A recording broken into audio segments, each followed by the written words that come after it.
के लिए नाट्य रूपांतरण और प्रासंगिक दृश्यों का सहारा लिया गया है। दर्शक ये ध्यान रखें।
नवंबर 1995 गुजरात छोड़कर दिल्ली आ चुके नरेंद्र मोदी भारतीय जनता पार्टी के राष्ट्रीय सचिव बनाए गए। हरियाणा, चंडीगढ़, हिमाचल के बाद पंजाब और जम्मू कश्मीर का भी प्रभार मिला। मोदी की सियासी सूझबूझ ने कमाल दिखाया। हरियाणा और चंडीगढ़ में 1996 में बीजेपी बड़ी ताकत के तौर पर उभरी। 1998 में बीजेपी ने हिमाचल प्रदेश में सरकार बनाई, प्रेम कुमार धूमल की अगुवाई में। मोदी का कद राष्ट्रीय स्तर पर बढ़ता चला गया। 1998 में बीजेपी के संगठन महामंत्री बने। उस समय तो स्वयं होकर के बहुत छोटी छोटी चीजों पर भी वो ध्यान करने के लिए तत्पर रहते थे। उनके पास समय भी था। मुझे ध्यान है कि 1996 में मुझे अगर कंप्यूटर को सीखने की प्रेरणा देने वाले कोई व्यक्तित्व तो है तो नरेंद्र मोदी हैं। मई 1999 में पाकिस्तानी सेना की कारगिल में हुई घुसपैठ का भारत ने मुंहतोड़ जवाब देना शुरू कर दिया। हम शांति चाहते हैं, ये तो दुनिया ने देखा। अब दुनिया ये देखेगी कि हम शांति की रक्षा के लिए और अपनी शक्ति का भी प्रदर्शन कर सकते हैं। सेना का मनोबल बढ़ाने के लिए मोदी खुद कारगिल गए, घायल जवानों से अस्पताल में मुलाकात की। और एक घटना हम कभी नहीं भूल सकते, मोदी जी भी नहीं भूले होंगे। हम जवानों को जो सामान दे रहे थे वो रख रहे थे बेचारे, एक जवान ने हाथ ही नहीं किया। माइन ब्लास्ट में इस जवान के दोनों हाथ और दोनों पैर उड़ गए। मोदी जी ने उसके सिर पे हाथ रखा और प्यार से पूछा, बड़ा दर्द होता होगा। जवान ने कहा, सर कल शाम से नहीं हो रहा, सर कल शाम टाइगर हिल वापस ले लिया, मेरा दर्द खत्म हो गया। सबकी आंखों में आंसू थे उसकी वीरता को देखकर।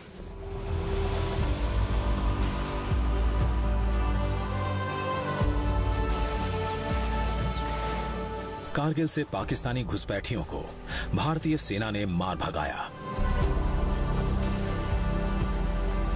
1999 में अटल बिहारी वाजपेयी के नेतृत्व में तीसरी दफा एनडीए की सरकार बनी। बीजेपी की बढ़ती ताकत में मोदी संगठन महामंत्री के तौर पर महत्वपूर्ण भूमिका निभा रहे थे। इत्तेफाक ये कि बीजेपी पूरे देश में मजबूत हो रही थी, लेकिन मोदी के अपने गृह प्रदेश में कमजोर। साल 2000 में हुए स्थानीय निकायों के चुनाव में बीजेपी को गुजरात में ज्यादातर जगहों पर हार का सामना करना पड़ा था। देश गणतंत्र दिवस मना रहा था, लेकिन गुजरात के लिए यह दिन काल बनकर आया।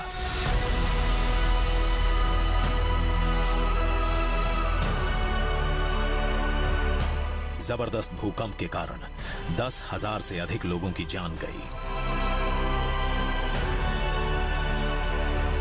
बहुत ध्वस्त हो गया था। अंजार में तो स्कूल पूरी की पूरी और बच्चे भी थे उनमें समाप्त हो गए थे।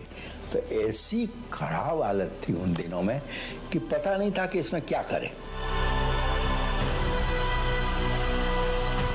कच्छ में जान माल का सबसे अधिक नुकसान हुआ।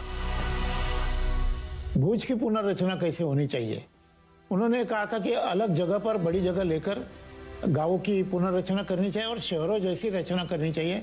बड़े रास्ते होने चाहिए, गटर होनी चाहिए और विद्यालय होने चाहिए। आज हमें लगता है कि कच्छ में कभी भूकंप हुआ ही नहीं, तो ये जो संस्कृति है, कल्चर है, वो उनके दिमाग में है।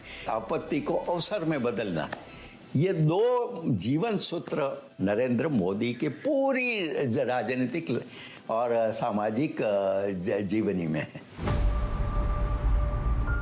भूकंप के इस कालखंड में राहत और बचाव कार्यों में राज्य सरकार की शिथिलता को लेकर गुजरात के मुख्यमंत्री केशुभाई पटेल पर गंभीर सवाल उठे। सितंबर महीने में साबरकांठा की लोकसभा सीट और साबरमती की विधानसभा सीट पर उपचुनाव हुए। दोनों जगह पार्टी की हार हुई। पार्टी के अंदर चिंतन का सिलसिला शुरू हुआ। 1 अक्टूबर 2001 माधवराव सिंधिया के साथ विमान दुर्घटना में मारे गए कैमरामैन गोपाल सिंह बिष्ट का दिल्ली में अंतिम संस्कार हो रहा था। नरेंद्र मोदी भी वहीं मौजूद थे। उनके मोबाइल फोन की घंटी बजी। लाइन पर थे प्रधानमंत्री वाजपेयी। कहा, शाम में मिलने के लिए आओ। मोदी वाजपेयी से मिलने गए। गुजरात वापस लौटने का फरमान मिला मुख्यमंत्री के तौर पर।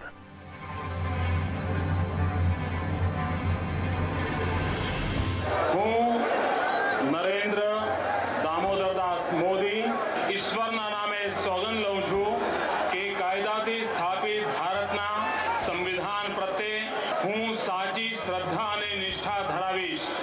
હું ભારતના સાર્વભૌમત્વનું અને અખંડતાનું સમર્થન કરીશ અને હું ગુજરાત રાજ્યના મુખ્યમંત્રી તરીકેના મારા કર્તવ્યો શ્રદ્ધાપૂર્વક અને અંતઃકરણપૂર્વક બજાવીશ।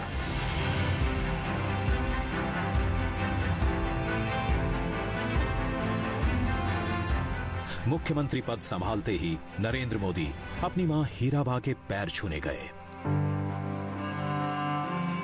मां ने आशीर्वाद के साथ सीख भी दी,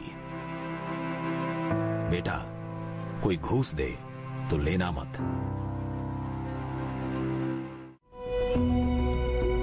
गुजरात का सीएम बने हुए मोदी को 4 महीने हो गए थे। संवैधानिक प्रक्रिया के तहत सीएम की कुर्सी संभालने के 6 महीने के अंदर मोदी को सदन का सदस्य बनना था। 1.5 दशक से पार्टी और साथियों को अलग अलग चुनावों में जीत दिलाते आए मोदी को खुद के लिए पहली बार चुनाव लड़ना था। मैंने पार्टी के लिए, पार्टी की जरूरियात के लिए सीट खाली कर दी और उसी पर नरेंद्र भाई जीत कर आए।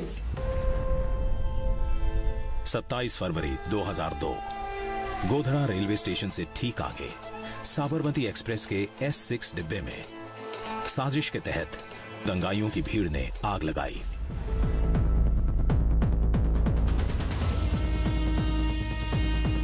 निशाने पर थे वो कार सेवक जो अयोध्या से लौट रहे थे। आगजनी में 59 लोगों की मौत हुई। अगले ही दिन गुजरात के ज्यादातर हिस्सों में दंगे भड़क उठे। उन्होंने बाकी जो राज्य थे, इंक्लूडिंग कांग्रेस के राज्य, उनसे मदद मांगी कि मुझे पुलिस चाहिए। वो पुलिस की मदद मिली नहीं उनको। आर्मी की मदद मांगी उन्हें, आर्मी आ गई दूसरे दिन। जो ये पूरा प्रचार था कि भाई उन्होंने दंगों को भड़काया, वो बिल्कुल दुष्प्रचार था। 28 फरवरी की देर रात वायुसेना के विमानों से सैनिक अहमदाबाद पहुंचे। दंगों को लेकर विपक्ष ने मोदी पर हमले शुरू कर दिए। ये भी मोदी जी के लिए एक बड़ा चैलेंज था, गुजरात को संभालना, कम्युनिटी हार्मनी को संभालना, जिन्होंने गुंडागिर्दी की थी उनको नसीहत देना। और देश भर के सूडो सेक्युलरिस्ट मोदी ने ये किया है, मोदी ने ये किया है, मोदी जी को बदनाम करने के लिए पूरी कोशिश की। डिक्शनरी में जितने खराब शब्द है आज, वो सभी मोदी जी के लिए यूज हुआ उस वक्त। तभी भी मोदी जी ने कोई धैर्य नहीं छोड़ा। विपक्षी पार्टियों का हमला जारी रहा।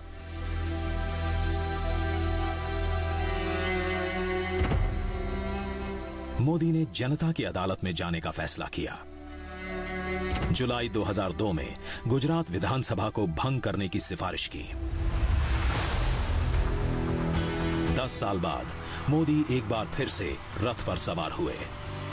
गुजरात के गौरव को स्थापित करने के लिए नाम दिया गौरव यात्रा का। ये भी राजनीति में मोदी जी ने प्रस्तापित किया है कि पूरा हिसाब देना, अपने जो हमको वोट दिया, हमने क्या किया है, उसका हिसाब देने के लिए वो जाते थे। और गुजरात स्पिरिट, गुजरातियों का स्पिरिट्स, उनको बढ़ावा मिले, उस वक्त गुजरात का आत्मगौरव बढ़े, तो गौरव यात्रा उस वक्त इस मुद्दे पर उन्होंने पूरे गुजरात में घुमाई थी। यात्रा को अपार जन समर्थन मिला। पार्टी को गुजरात विधानसभा की 182 में से 127 सीटें हासिल हुईं। मोदी का दूसरा शपथ ग्रहण। હું ભારતના સાર્વભૌમત્વનું અને અખંડતાનું સમર્થન કરીશ।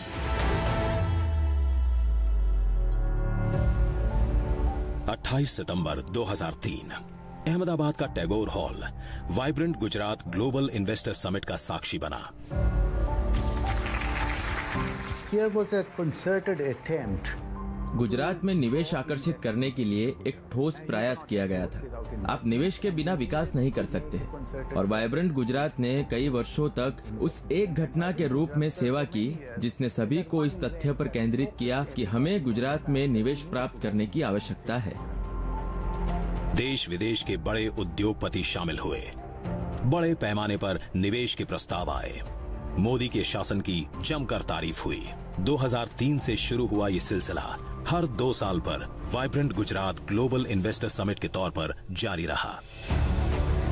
पहले से ज्यादा भव्य, ज्यादा नामचीन उद्योगपतियों, देशों और कंपनियों के प्रतिनिधित्व के साथ। In course of time, I think the Chief Minister will find that he will not have to attract people to Gujarat.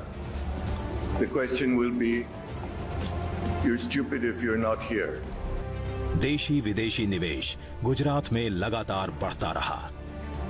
इस बीच मोदी एक और मिशन पर लगे। गुजरात के चौतरफा विकास की कोशिश, नागरिकों का जीवन स्तर बेहतर करने की कोशिश। यही कोशिश गुजरात मॉडल के तौर पर जानी गई। देश विदेश हर जगह उनका जो था वो स्किल एंड स्केल, ये एक महत्वपूर्ण उनका सूत्र बना रहा। स्किल डेवलप करना है, वोकेशनल जो चांसेस है, वोकेशनल कोर्सेज है, उसको डेवलप करना चाहिए, और लोगों को एम्प्लॉयमेंट कैसे मिले इसकी और उन्होंने ध्यान दिया। शाला प्रवेशोत्सव, पहले शौचालय फिर देवालय, सभी घरों में 24 घंटे बिजली देने वाली ज्योतिग्राम योजना। 24/7 इलेक्ट्रिसिटी का गुजरात में शुरू किया, तब पूरा हिंदुस्तान में जो है 24/7 इलेक्ट्रिसिटी किसी को दे सकते हैं, हर घर में दे सकते हैं, ये तो कोई सोच ही नहीं सकते थे। खेत की पैदावार बढ़ाने के लिए सॉइल हेल्थ कार्ड, कृषि महोत्सव। એટલે જેમ ખેતરમાં પરિવર્તન, ખેડૂતમાં પરિવર્તન, પાકમાં પરિવર્તન, એમ કૃષિની સંપૂર્ણ વ્યવસ્થા બાબતમાં પણ પરિવર્તન। चमकते सरकारी अस्पताल, मेडिकल कॉलेजों की संख्या में भारी भरकम इजाफा। रर्बन मिशन, शहर जैसी सुविधाएं गांव में।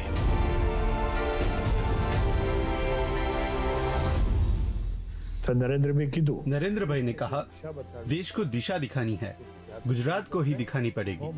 भले ही महंगा, लेकिन हमें सूर्य किरणों से बिजली उत्पन्न करनी पड़ेगी, और हमारी कच्छ की धरती इतनी विशाल है कि पूरे देश को हम यहाँ से बिजली देंगे।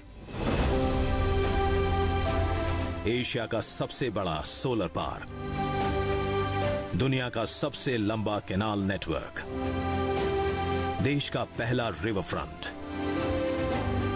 When the project got done and finished, जब परियोजना पूरी हुई और समाप्त हो गई, तो अचानक 11,000 झुग्गी झोपड़ी में रहने वालों को अपने घर मिल गए, और नदी के दोनों किनारों पर 2 वर्ग किलोमीटर की जगह का सही इस्तेमाल किया गया। इसने दिखाया कि कैसे हमारी जटिल समस्याओं से निपटा जा सकता है, जिससे आम लोग इसे सार्थक और उपयोगी पाते हैं। विश्व की सबसे ऊंची प्रतिमा स्टैच्यू ऑफ यूनिटी, लाखों चेक डैम बनवाकर भूगर्भ जल स्तर को ऊंचा उठाना, सौराष्ट्र और कच्छ के सूखे इलाकों में नर्मदा का पानी पहुंचाना। ખેડૂત આટલી મહેનત કરતો હોય, આપણો પરિવર્તનશીલ હોય, પ્રગતિશીલ હોય, અને એના માટે જ્યારે નર્મદાનું પાણી આવે ને તો મારો આનંદ અનેરો વધી જાય છે, અને ઘણો વધી જાય। पुलिस बेड़े का आधुनिकीकरण, पंचायतों तक इंटरनेट का जाल, जन शिकायतों के निवारण के लिए स्वागत ऑनलाइन का हैंडल, इन सब से मिलकर बना मोदी का गुजरात मॉडल। विकास की एक नई दिशा आ तो हजू शुरुआत, मंजिल घड़ी लांबी। वोट बैंक की जगह विकास की राजनीति पर आगे बढ़ चुके थे नरेंद्र मोदी, लेकिन जल्दी ही उनकी राह में कुछ और बड़ी अड़चनें आने वाली थी।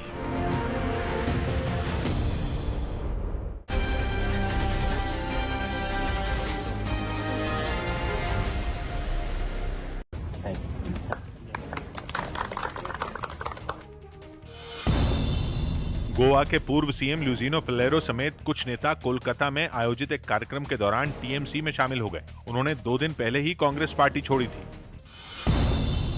मिड डे मील योजना को अब से प्रधानमंत्री पोषण शक्ति निर्माण योजना के नाम से जाना जाएगा। केंद्रीय कैबिनेट ने यह फैसला लिया। अब इसके तहत स्कूली छात्रों को ज्यादा पोषण वाला खाना मिलेगा।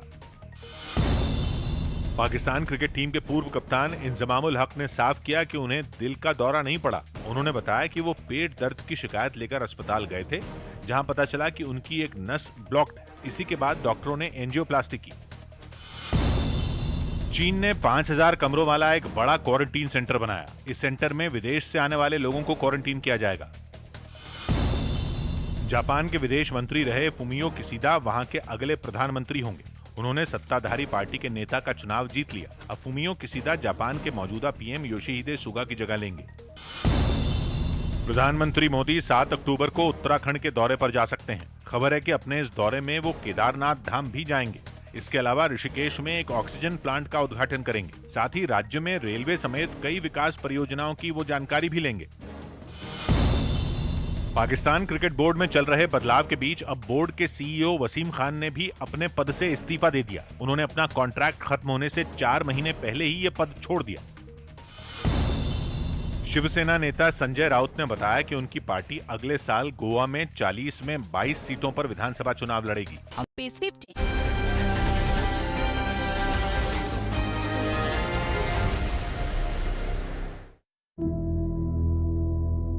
गुजरात के मुख्यमंत्री के तौर पर नरेंद्र मोदी को धरने पर बैठने के लिए मजबूर होना पड़ा।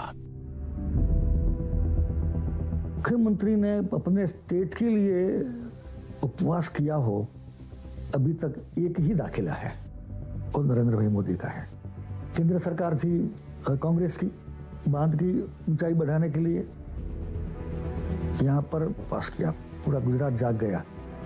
वजह थी मनमोहन सिंह की अगुवाई वाली यूपीए सरकार की तरफ से लगाई गई अड़चन, जिसके कारण सरदार सरोवर बांध की ऊंचाई नहीं बढ़ाई जा सकती थी। नर्मदाનું 110 મીટરનું ક્લિયરન્સ મળે તો હું ગુજરાતની ધરતીને વચન આપવા માંગુ છું, જે દિવસે બાંધકામ શરૂ થાય એના 150મા દિવસે ગુજરાતમાં વીજળીનો પણ ધોધ વહેતો થઈ જાય, આજથી અમે તૈયારી કરી।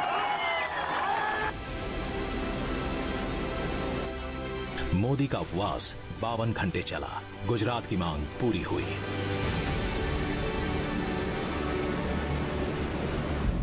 सबका साथ सबका विकास का नारा लेकर आगे बढ़ रहे थे नरेंद्र मोदी। इसी दौरान 2007 का विधानसभा चुनाव आया। विपक्ष एक बार फिर से हमलावर।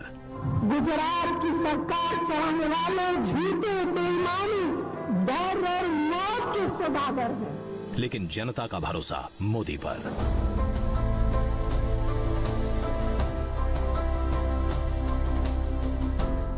– 2007 में हुए विधानसभा चुनावों में बीजेपी को बड़ी कामयाबी हासिल हुई। मोदी का सिक्का और जमा।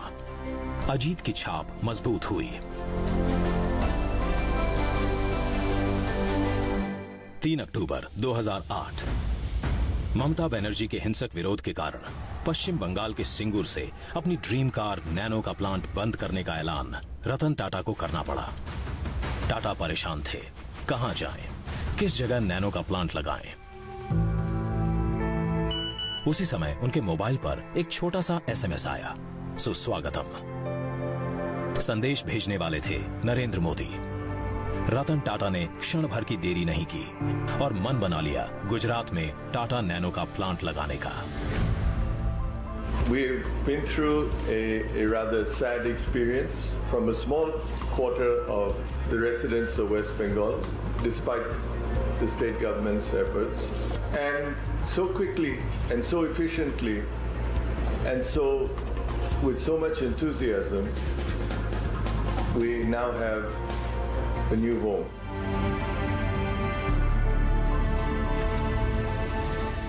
सितंबर 2011 मोदी अपना 61वां जन्मदिन मना रहे थे, लेकिन अनूठे ढंग से।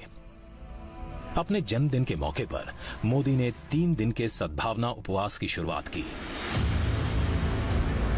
उद्देश्य था गुजरात में शांति और सद्भाव को मजबूत करना। अहमदाबाद के बाद मोदी गुजरात के हर जिले में गए। समाज के सभी वर्गों में आपसी विश्वास बढ़ा। मोदी पर देश दुनिया का भी भरोसा बढ़ने लगा। अंतर्राष्ट्रीय पत्रिका टाइम ने 16 मार्च 2012 के अपने अंक में मोदी को कवर पर जगह दी। टिप्पणी थी, मोदी मीन्स बिजनेस। एक मत गुजरात भाजपा सरकार के नारे के साथ नरेंद्र मोदी चुनाव मैदान में उतरे, जीत की हैट्रिक लगाई। मोदी को देश के अगले पीएम के तौर पर देखा जाने लगा। कई राज्यों से जो लोग आते थे हमें बोलते थे कि मोदी जैसा काश हमारे सीएम होते तो हमारा भी राज्य ऐसा होता। ठीक है, अगली बार हम उनको प्रधानमंत्री बनना चाहते हैं। गुजरात के मुख्यमंत्री के रूप में उसी दिनों में देश के कार्यकर्ता उनको प्रधानमंत्री के रूप में देखना चाहते थे। आम जनता के दिल में मोदी ने अपने लिए जगह बना ली। 13 सितंबर 2013 देश में चल रही मोदी लहर का अंदाजा बीजेपी के बड़े नेताओं को भी था। पार्टी ने मोदी को पीएम उम्मीदवार के तौर पर पेश कर दिया। संसदीय दल ने यह फैसला किया है कि श्री नरेंद्र मोदी को आगामी लोकसभा चुनाव के लिए प्राइम मिनिस्ट्रियल कैंडिडेट के रूप में प्रोजेक्ट किया जाए।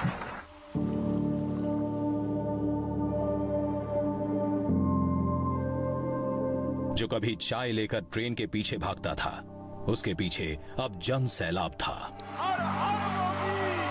नरेंद्र मोदी का चुनावी अभियान जोर शोर से शुरू हो गया। कहीं चाय पर चर्चा, कहीं रोड शो, कहीं पर जनसभा, तो कभी 3D रैली, अलग अलग भाषा, वेशभूषा।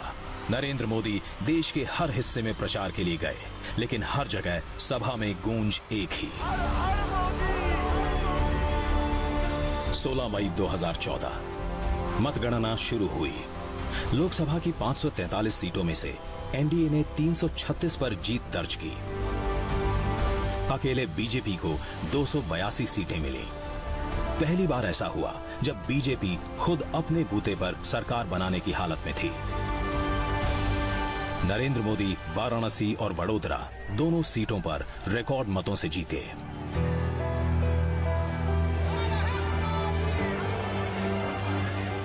मई 2014 संसद भवन पहुंचे मोदी अचानक इसके मुख्य द्वार पर लेट गए। प्रणाम किया संसद भवन को। आखिर प्रजातंत्र की खासियत ही थी, जो वडनगर के एक गरीब घर में जन्मा हुआ व्यक्ति पूरे देश की बागडोर संभालने जा रहा था।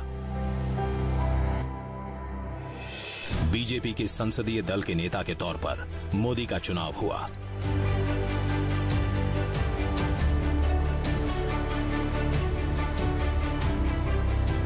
मोदी ने 21 मई को गुजरात के मुख्यमंत्री पद से इस्तीफा दिया। 22 मई को आनंदीबेन पटेल राज्य की नई सीएम बनी। उसी शाम अहमदाबाद एयरपोर्ट से मोदी दिल्ली के लिए रवाना हो रहे थे। भावनाओं का ज्वार उठा, आंखें नम हुई, जुबान से निकले 2 शब्द, आवजो, आवजो गुजरात। आने से जुड़े